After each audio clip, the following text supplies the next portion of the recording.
Graça e paz, começamos mais um estudo. E falando sobre a lei de Deus, iremos hoje falar sobre Romanos no capítulo 2. Há muitos textos ali que precisam ser esclarecidos e é isso que iremos fazer hoje.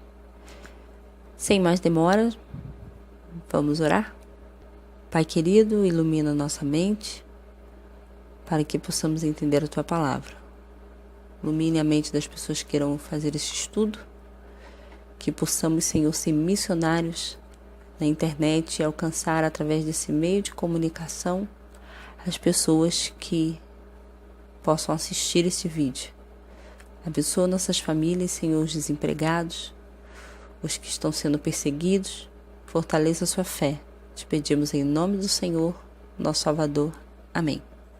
Inscreva-se no canal, curta, compartilhe, porque isso ajuda outros a encontrarem esse vídeo.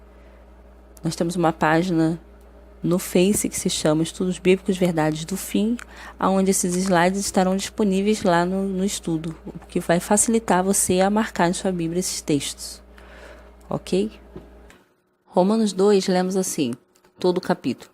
Portanto, és indesculpável quando julgas, ó homem, a quem quer que sejas, porque te condenas a ti mesmo naquilo em que julgas o outro, pois tu que julgas faz o mesmo. E bem sabemos que o juízo de Deus é segundo a verdade sobre os quais o que tais coisas fazem. És tu, ó homem, que julgas o que fazem tais coisas. Cuidas que, fazendo-as tu, escaparás ao juízo de Deus? Ou despreza tu as riquezas de sua benignidade e paciência e longanimidade, ignorando que a benignidade de Deus te leva ao arrependimento? Mas segundo a sua dureza e teu coração impenitente, entesouras ira para ti no dia da ira e da manifestação do juízo de Deus, o qual recompensará a cada um segundo as suas obras, a saber, a vida eterna aos que com perseverança em fazer o bem procuram glória, honra e incorrupção. Verso 8. Mas a indignação e a ira aos que são contenciosos, desobedientes à verdade e obedientes à iniquidade. Tribulação e angústia sobre toda a alma do homem que faz o mal, primeiramente do judeu e também do grego. Glória, porém, e honra e paz a qualquer que pratica o bem, primeiramente ao judeu e também ao grego. Porque para com Deus não há acepção de pessoas, porque todos os que sem lei pecaram, sem lei também perecerão, e todos os que sob a lei pecaram, pela lei serão julgados. Porque os que ouvem a lei não são justos diante de Deus, mas os que praticam a lei hão de ser justificados. Porque quando os gentios que não têm lei fazem naturalmente as coisas que são da lei, não tendo eles lei, para si mesmo são lei, os quais mostram a obra da lei escrita em seus corações, testificando juntamente com a sua consciência e os seus pensamentos, quer acusando-os, quer defendendo-os, no dia em que Deus há de julgar os segredos dos homens por Jesus Cristo, segundo o meu evangelho. Eis que tu que tens por sobrenome judeu, e repousas na lei, e te glorias em Deus, e sabes a sua vontade, e aprovas as coisas excelentes, sendo instituídos por lei. E confia que és guia dos cegos, luz do que estão em trevas, instrutor dos nécios, mestre de crianças, que tens a forma da ciência e da verdade na lei. Tu, pois, que ensinas a outro, não te ensinas a ti mesmo? Tu que pregas que não te deve furtar, furtas? Tu que dizes, verso 22, que não se deve adulterar, adulteras? Tu que abominas os ídolos, cometes sacrilégio? Tu que te glorias na lei, desonra a Deus pela transgressão da lei? Porque, como está escrito, o nome de Deus é blasfemado entre os gentios por causa de vós.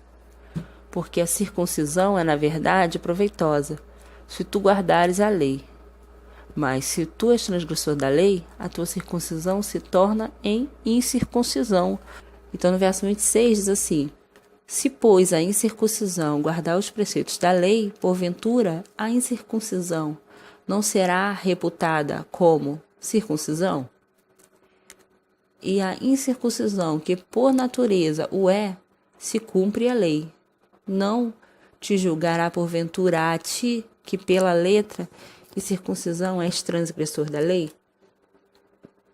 Porque não é judeu o que é exteriormente, nem é circuncisão a que o é o exteriormente na carne, mas é judeu o que é no interior, e a circuncisão a que é do coração, no espírito, não na letra, cujo louvor não provém dos homens, mas de Deus.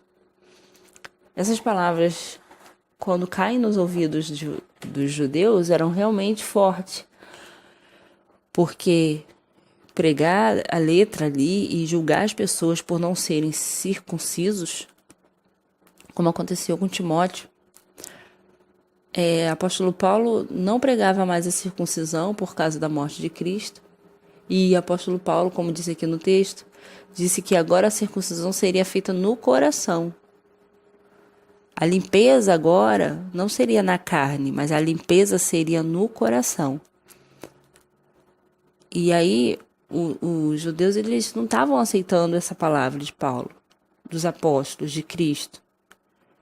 Porque eles pregavam o que Cristo havia ensinado e Cristo havia pregado. Mas, porém, quando Paulo dá o chamado para Timóteo para pregar o evangelho, Timóteo foi obrigado a circuncidar-se, mesmo sabendo que aquilo ali não havia mais importância, porque não precisava mais fazer aquilo. Mas Timóteo teve que circuncidar-se, porque senão os judeus não aceitariam nem que ele pregasse, nem que ele falasse. Iria chamar ele de seu incircunciso. Então, certas palavras assim de julgamento eram pronunciadas muitas vezes pelos judeus, de chamar os gentios como de incircuncisos. Ou seja, não é válido. Não adianta o judeu que se gloriava tanto na lei e também praticava a circuncisão com tanta glória para si, né? Eles eram bem orgulhosos com suas práticas das obras. Mas, porém, a fé sem obras é morta, e a fé produz as obras, elas têm que estar junto. Então, o problema que estava sendo enfrentado ali, na verdade, esse era o problema que encontramos muitas vezes textos difíceis na Bíblia. Porque, infelizmente, agora, o apóstolo Paulo estava e outros discípulos tendo que lutar contra os próprios judeus, porque pregavam como se a salvação viesse pela lei. E a lei ela só serve como um espelho para nos conduzir a Cristo que nos salva. Então, mesmo que aceite a Cristo, mas que pregue a lei e a salvação pela lei, na verdade estamos agindo errado. Temos que, como estamos fazendo essa série da lei de Deus, não estamos pregando a salvação pela lei. Estamos deixando claro que os textos complicados da Bíblia são para guardar a lei, não que esteja anulando a lei pela graça de modo nenhum. E explicando que textos difíceis de apóstolo Paulo era devido ao que ele estava vivendo em sua época. Mas os homens hoje preferiram a graça anulando a lei. E os homens do passado preferiram a lei anulando a graça. Então, o problema é quando nós anulamos alguma coisa. O apóstolo Paulo disse, não é para anular nem a lei nem a graça. Isso é uma coisa que anda junto, não tem como separar a lei e a graça. Então, na verdade, a mesma artimanha que Satanás usou no passado, ele está usando agora. Só mudou, só inverteu. Então é apenas isso. Na verdade, a gente não tem que se embolar nos textos complicados da Bíblia quando alguém nos manda o texto e a gente não sabe o que explicar. Porque a gente tem falado aqui, ensinado aqui várias vezes o que estava acontecendo na época de Paulo. E nós temos que gravar isso para que a gente saiba defender o que a gente acredita. Se nós acreditamos que lei e graça andam junto, assim como fé e obras, a gente não pode ficar calado quando alguém diz que só quer a graça e não quer a lei. Porque senão o erro do passado volta, onde só se queria a graça, mas não queria, só se queria a lei, mas não queria a graça. A carta de Paulo aos Romanos, com o tema desta epístola, é a pecaminosidade generalizada entre os homens e a abrangência universal da graça de Deus, sendo essa última o único meio pela qual os pecadores podem ser perdoados e restaurados à perfeição e à santidade. A graça é obtida unicamente pela fé em Cristo Jesus, o Filho de Deus que morreu, ressuscitou e vive eternamente, para reconciliarmos e restabelecer-nos aos propósitos originais instituídos na criação. Quando Paulo escreveu esta carta, em sua mente sobrevinham os problemas que surgiriam em seus conflitos com os judaizantes, que pregavam a justificação pela obras da lei e não pela graça em Cristo Jesus. Eu queria fazer uma observação sobre a Epístola aos Romanos, porque tem sido falado hoje que ela foi escrita em hebraico e aramaico, sendo que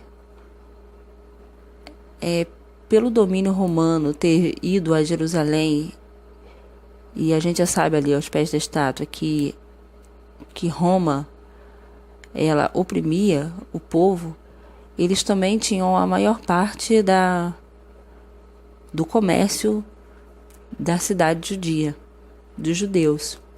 Sendo assim, a língua falada oficialmente entre os judeus na forma do comércio era o grego, não o hebraico. Quando Paulo, um poliglota que falava várias línguas, escreve aos romanos, ele não tem como falar aos romanos a língua hebraica, porque ele está falando com alguém que fala grego. Então, o Novo Testamento foi escrito também em grego. E muitos equivocadamente diz que não, só o hebraico porque era a língua dos judeus. Sim, era a língua dos judeus, mas porém eles estavam sob o domínio romano. Eu queria esclarecer isso porque às vezes a gente cita algum texto que está no texto mais antigo da Bíblia em grego e alguns se escandalizam e dizem que nós estamos errados. Mas foi escrita, podem pesquisar sim, em grego, que era um dialeto comum, o grego na comunicação universal daquele tempo. Alguém naturalmente poderia perguntar, por que não latim? Visto que a mensagem foi enviada a uma suprema cidade tendo a mesma como língua oficial. A grande maioria dos cristãos convertidos, sem dúvida alguma, vinham das classes médias e baixas, quando não das escravas. Essa parte da sociedade era suprida grandemente de imigrantes, assim como em parte leste de Londres, agora estrangeiros constituem a população principal. Não o latim, mas sim o grego, era a língua franca do Mediterrâneo, sendo a língua cotidiana dessas pessoas. Entendemos então por que carta aos Romanos foi escrita em grego e não em latim. Muito menos seria em hebraico. Entendeu, irmãos? Então até mesmo entre os judeus, a língua que se falava no comércio era a língua dos romanos. Durante os esclarecimentos sobre o juízo, Paulo rebateu a crença de que o povo de Israel era favorecido por sua eleição como representante de Deus. A gente sabe que muitos deles não aceitavam o fato do evangelho ter agora se expandido entre os gentios. Ainda eram exclusivistas como o povo eleito de Deus, porém, quando Cristo prega em Jerusalém e é rejeitado, ele vai e prega às cidades vizinhas. tendo, porém, o evangelho estendido por toda parte.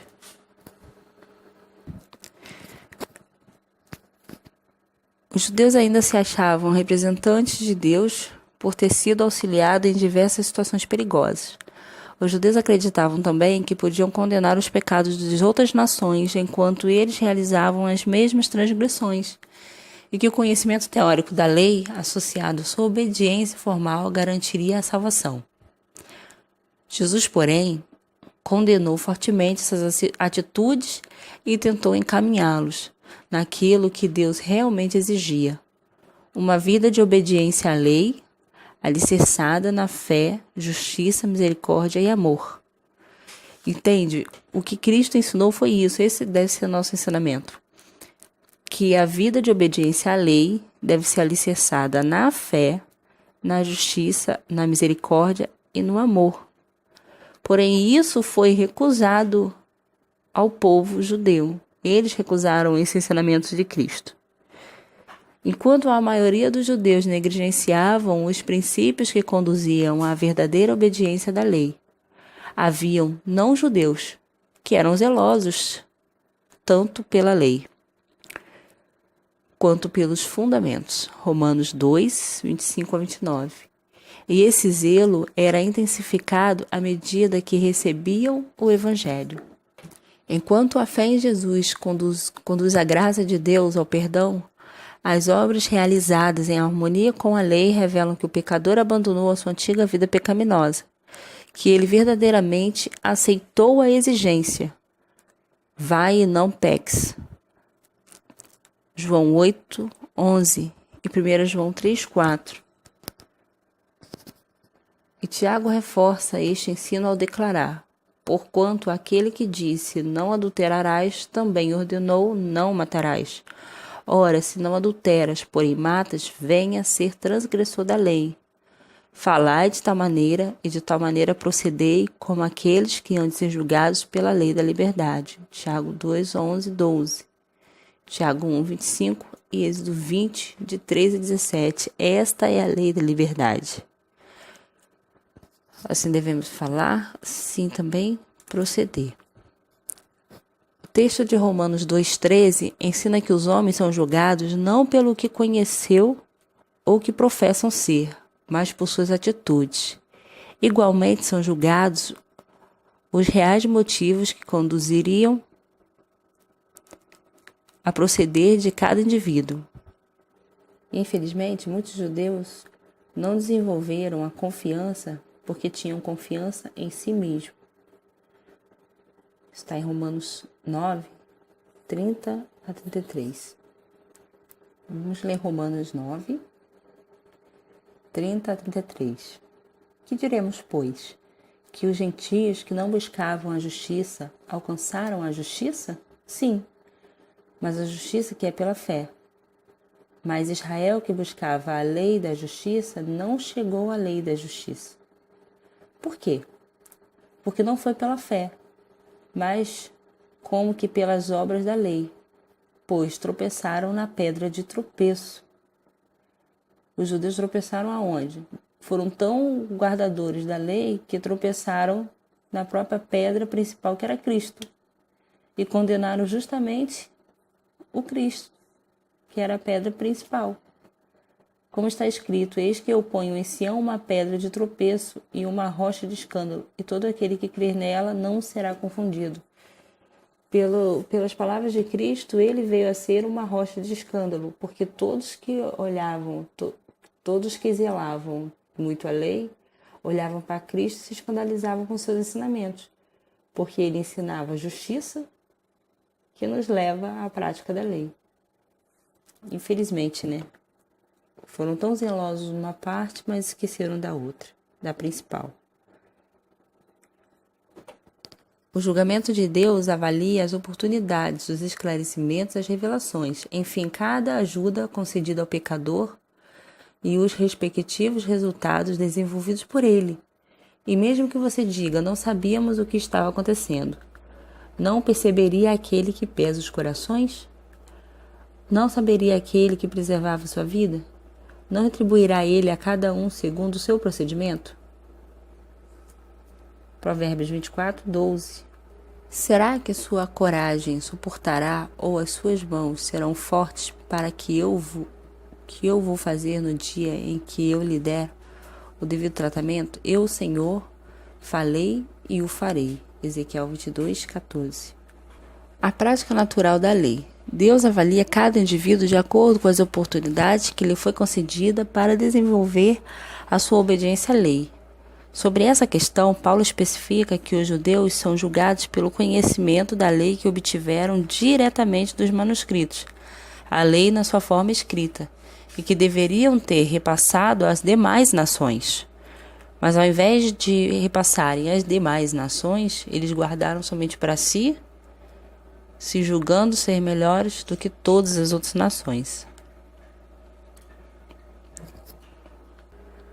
Em Levíticos 24:22, vem dizer assim: uma mesma lei tereis, assim será para o estrangeiro como para o natural, pois eu sou o Senhor vosso Deus. Era para ser, o povo deveria ensinar para as outras nações sobre a lei de Deus, e não reter só para si, julgando os outros imerecedores do conhecimento.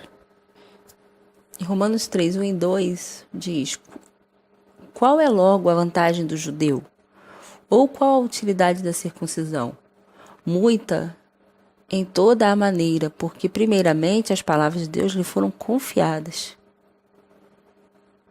Foi confiadas a quem? Aquele povo, para que eles passassem a verdade para outras nações. E os gentios, é assim que o povo judeu foi avaliado. E os gentios são avaliados pelo conhecimento da lei que obtiveram por meio da criação e pela atuação do Espírito de Deus. A lei na sua forma não escrita. Entendemos? Então, os judeus foram julgados pelo seu conhecimento da lei escrita. E os gentios pela lei de forma não escrita. Nós lemos em Romanos 2:14-15.